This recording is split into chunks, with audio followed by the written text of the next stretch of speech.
emotional, guys, okay? Because I'm committed to this. Little kids need to be able to breathe clean air. They need to be able to access swimming pools. They need to have lifeguards there who are going to teach them how to swim. And they need to have activities. I don't know what we're going to do for a couple, 3 months. I'll call universities. I'll call other places. The governor went on to say she is also looking at other locations, but has not said exactly where. Meanwhile, because I can yell. And I'm angry. That's why. I hear you. I do hear you. So why can't I get in the building? You can't get in right now. No one can go in. Why? Where's the mayor at? Y'all, this town's a sham, yo. It's all about money. It's a money grab. Y'all give a about the motherfuckers that was born and raised here. Y'all raised the rent so high. Can't afford to live here, but y'all gonna bring some other motherfuckers here? That doesn't add up. It doesn't make no sense. None. I'm homeless. I work a full-time job, 40 hours, and can't pay to live here. How the are y'all gonna bring somebody else here? Don't make no sense. None. All right, guys, so we got to talk about another you get what you vote for story involving the black residents of the Roxbury neighborhood in Boston, Massachusetts, okay? Because it seems like Democrats are determined to stick it to the black community, right? In every way that they can, okay? They are really trying to make black people take it up the backside with no lube or condom, okay? And I'm going to tell you guys what I'm talking about, because yesterday I just did a video about the black residents of Roxbury upset with Walgreens for leaving the neighborhood. And they probably left the neighborhood because it's too much crime, okay? Too much shoplifting, too much theft. They can't operate profitably in the neighborhood, so therefore they're leaving. And the black residents are demanding $10 million, right? Basically reparations from Walgreens over the fact that they're leaving. Again, absolutely amazing stuff. But what they're not doing is actually blaming the Democrats and the progressives that they voted for that are responsible for the soft on crime policies that result in these businesses having to close in the first place, because it's much harder to operate and to turn a profit because of all of the inventory theft, okay? They never blame the elected officials, okay? They always want to blame everybody else except the people that are actually responsible for the problem. But hopefully that changes, right? Hopefully with enough screwing over, right, of the black people in that neighborhood, they will actually learn that the cause of their problems is actually who they're voting for, right? That and probably culture as well too. But outside of that, right, Democrats, progressives, okay? And we got to talk about a pretty crazy story involving a rec center in the Roxbury neighborhood that has now been repurposed and turned into a migrant shelter facility, okay? Because the illegal immigration crisis has showed up to Boston, Massachusetts as well too, which is a liberal city that overwhelmingly voted for Democrats, voted for Joe Biden, which means they voted for an open border, and now they have to deal with the consequences of what they voted for. And of course, they're not going to place the illegals in the rich, white, liberal neighborhoods. No, right? They're not going to have to deal with the illegals. I mean, everybody remembers what happened when the white liberals had an existential meltdown over the illegals being shipped to their neighborhood in Martha's Vineyards. They got them on out of there in about 24 to 48 hours, right? Probably less than that. They wasn't having it, okay? They're going to place the illegals in the so-called black neighborhoods that are not as well off or well equipped to take care of the illegal immigrants.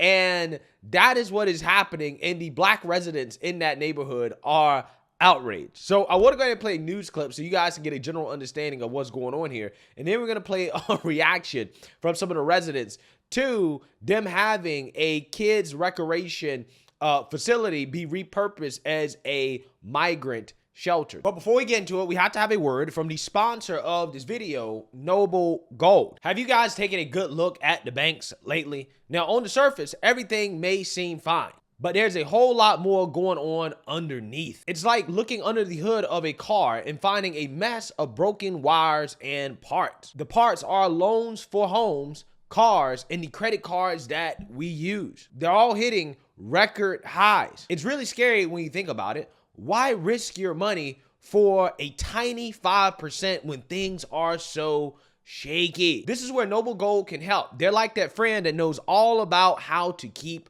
money safe. They suggest gold and silver, oldies but goodies in the finance world. Plus, they've got a sweet deal, a 1/4 ounce gold standard coin this month if you qualify. That sounds pretty cool, right? If you're curious, just give them a call at 877-646-5347. That is 877-646-5347. And don't worry, it's just a chat, no pressure. They will help you figure out if gold and silver are right for you.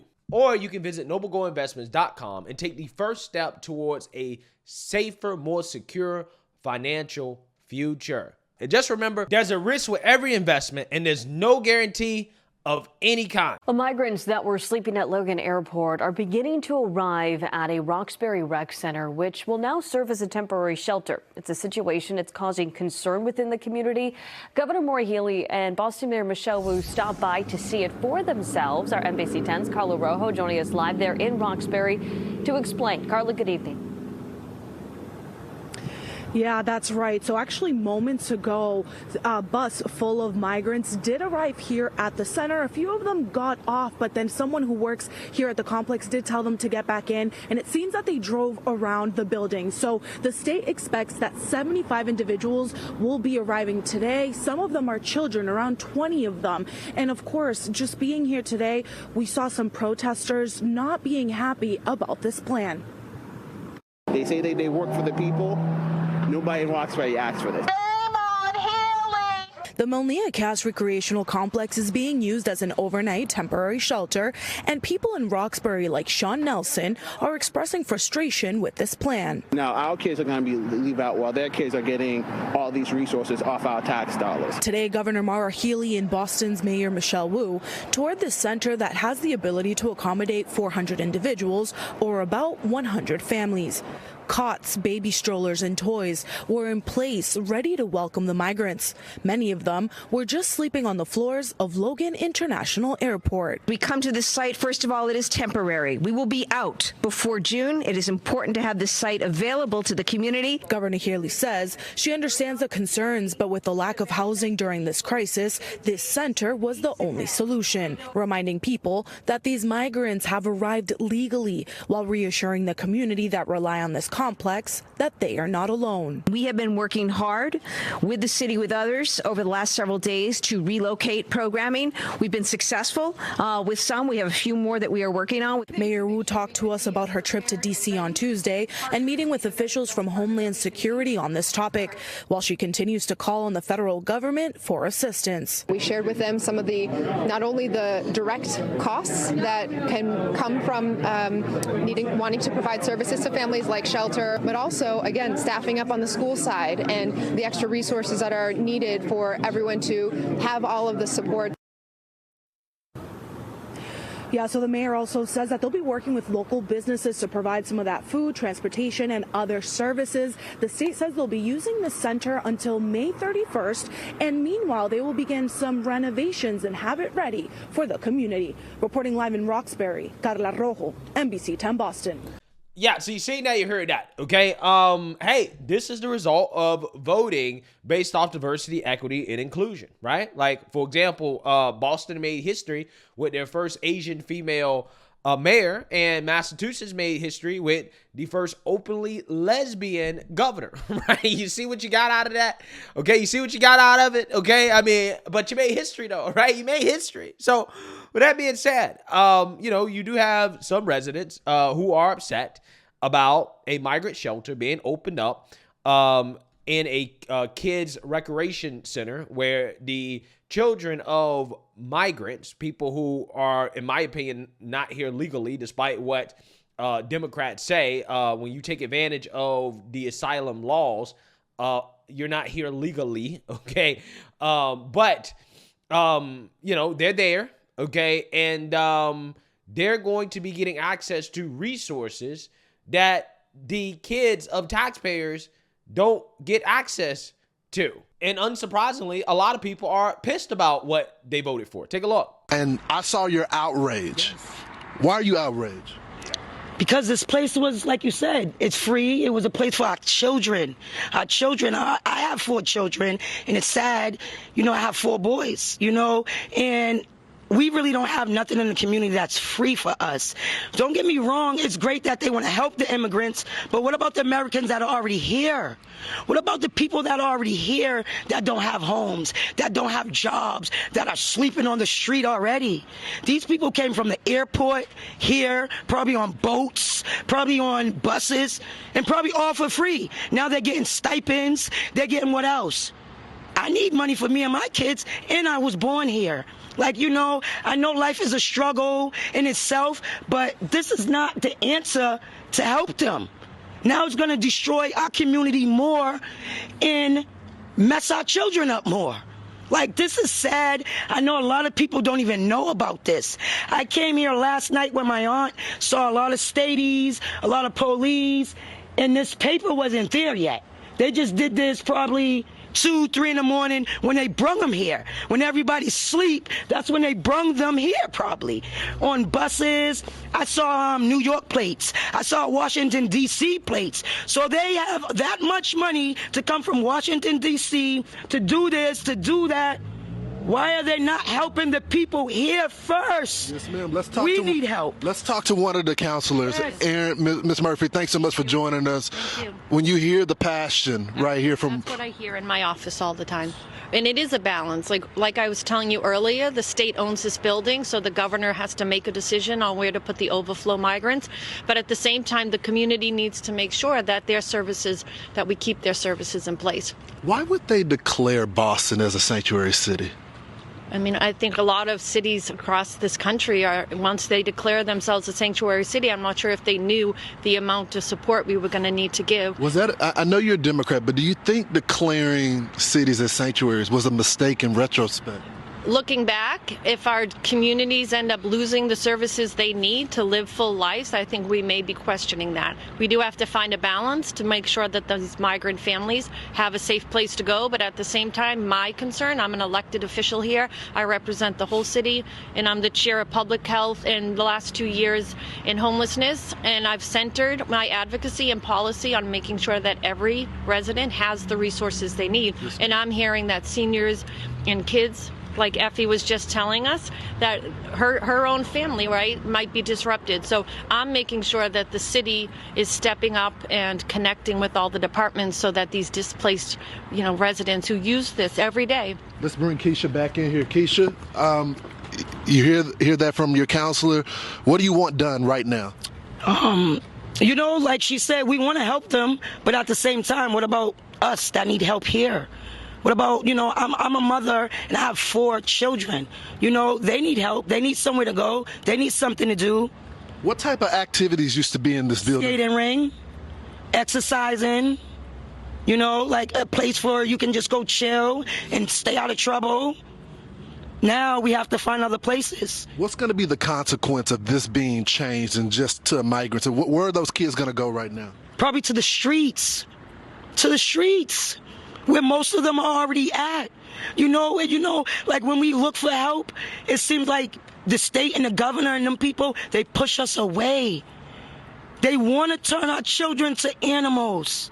They want our children to be bad and F up. Yeah. We want better for our community, but this right here is going to be a shit show, and it's going to be crazy. Thank you so much, This is going to be crazy. And I'm sorry about that, guys, but that's just the passion out here. People are upset because they don't feel like the people that are in power are representing them. Yes.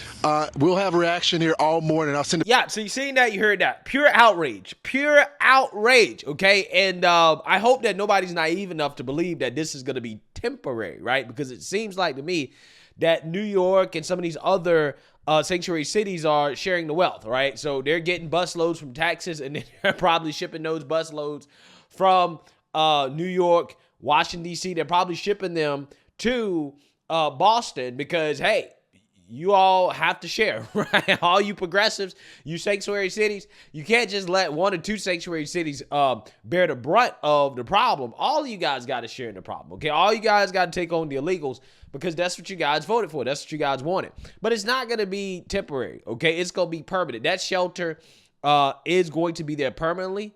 Okay, I don't think that they're going to be getting that rec center back anytime soon because once the migrants start to come, it don't stop, okay? And you already got cities like Chicago, New York City, Denver, most recently, on the brink of collapse just from getting a few thousand migrants. Now, just imagine when they really start to get a lot more of these migrants, what's going to happen, right? What is the reaction going to be? It's not going to be good, man. It's really not, okay? This is the tip of the iceberg. But again, you know, I can't feel bad for them because none of these people felt bad for Texas, right? When Texas was getting all of them, okay, and Arizona and some of these other border states, when they're getting all the illegals, nobody gave a damn, okay? In fact, they said, suck it up and deal with it, or else you're racist, right? But now they want us to boohoo, whine, and cry and feel bad for people getting what they voted for, right? When you vote these progressives in because, oh, she's the first Asian woman to be mayor or she's the first lesbian to be governor, this is what you get. When you don't look at the policies and the things they advocate for, this is the result. You have businesses leaving your neighborhood and you have migrants coming into the neighborhood, right? Amazing, right? Businesses leave, jobs leave, illegal immigrants in, right? This is the results of voting Democrat and progressive for decades on end. And when you, again, vote based off identity politics, not policy, this is the result. Let me know what you guys think. Make sure you like, comment, and subscribe. Most importantly, share a Black conservative perspective. Peace.